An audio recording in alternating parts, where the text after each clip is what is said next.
What is up, guys? It is AJ from MMA Experts, and this is the Dana White's Contender Series 2020 Week 7 full card predictions. We'll briefly go over the fights, and I'll give you guys my picks. If you want the more detailed prediction and breakdown, make sure you check out the individual videos on my channel. So let's get into this fight. This is the first one of the night. Kyle Driscoll, Denise Paiva. I'm riding with Driscoll here. He's a better grappler. He's a heavier wrestler from the top. Very good takedowns. He's going to dominate probably with a lot of grappling exchanges. I think it's a grappling heavy fight. I think we see Driscoll, unanimous decision over the very skilled Denise Paiva, who I really like his striking, but I don't think he'll be able to fend off the grappling attack of Driscoll. Now, let's move to the next fight. This one is honestly really intriguing. It's between a high-level boxer transitioning to MMA and an MMA fighter. So Danielle Wolf, high-level amateur boxer, never got a chance at the Olympics, but transitions to mixed martial arts now, and Tanisha Tenant. Now, I will say with Wolf, she does train MMA. She's not coming in as a pure boxer like James Toney did, so give her a fair shake here.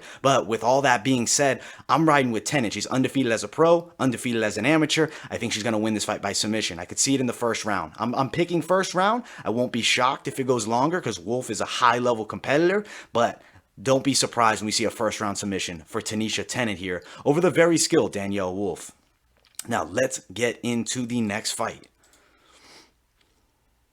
Okay, we have a monster of a welterweight here. It's Coupe. This dude is literally 6 feet 5 inches tall, almost at 6'7", 6'5" at welterweight. He's a giant. That's almost unheard of. Now, his opponent Lombardo is 6 feet tall as a welterweight. I mean, he's a pretty normal sized guy. He's actually got a lot of pop in his hands and good skills. Coupe, decent guy, very rangy, but I think we're actually going to see Lombardo beat him here. I think he's going to be a little bit quicker with the hands, heavier base. I don't think you're going to see Coupe really able to land takedowns. I wouldn't be surprised if Lombardo actually gets Coupe down, and I think we see a knockout round 2 for Michael Lombardo in a fight, though, that definitely has potential for fireworks because both these guys like to come to fight and stand and trade without a doubt. Now, the next fight, it is actually the co-main event of the evening. We have Mohamed Naimov, who's unbeaten, taking on Colin, who's 7-1. Both high-level guys, good records. Featherweight fight here. I like Naimov. He's a Taekwondo fighter originally, but obviously he's adapted his skills for MMA. His opponent, Anglin's a good striker as well, but I really think that Naimov is going to have the upper hand here. I think he gets a stoppage. I could see it anywhere in the fight, but because it's the Contender Series, I think both these guys are probably going to go for it real hard in the first, and then in the second round, somebody's getting stopped. And I think that Naimov stops Anglin here, round number 2, with a big shot. I wouldn't be surprised if it's a big kick. He definitely has a ton of skills, but so does Anglin. He's good too. And I won't be surprised if whoever wins, these guys end up getting a contract and maybe have the best fight of the night. Now, let's move to the main event of the evening. All right, let's see if we can find it here. All right, we got it.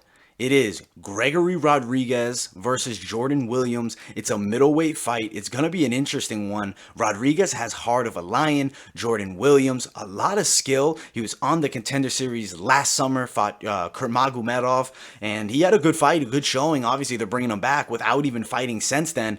I think, though, that we're going to see Williams get the win, but Rodriguez is no joke. He's coming to fight, and he's got a ton of heart, and I've seen him come back from serious adversity. Jordan Rodriguez really needs to make sure that he does not blow his load trying to go for a finish because Rodriguez is a really durable guy. But with that being said, I still am leading Williams. I see second round stoppage. I see a lot of second round stoppages on this card. I won't be surprised though if they go longer, if they go to the distance, but being the Contender Series, I feel like everybody's going for that finish because if you don't get a finish, your odds of a contract definitely drop by a fairly significant margin. I think Jordan Williams gets the finish, stops Rodriguez here. I think we have an excellent night of fights. Now guys, there's no betting odds yet, but what I will do is after the weigh-ins, I'm doing the weigh-in recap, and I will put betting odds, and I will do my final predictions. Maybe some of the picks will change after I see them at weigh-ins. I don't think necessarily, but you never know.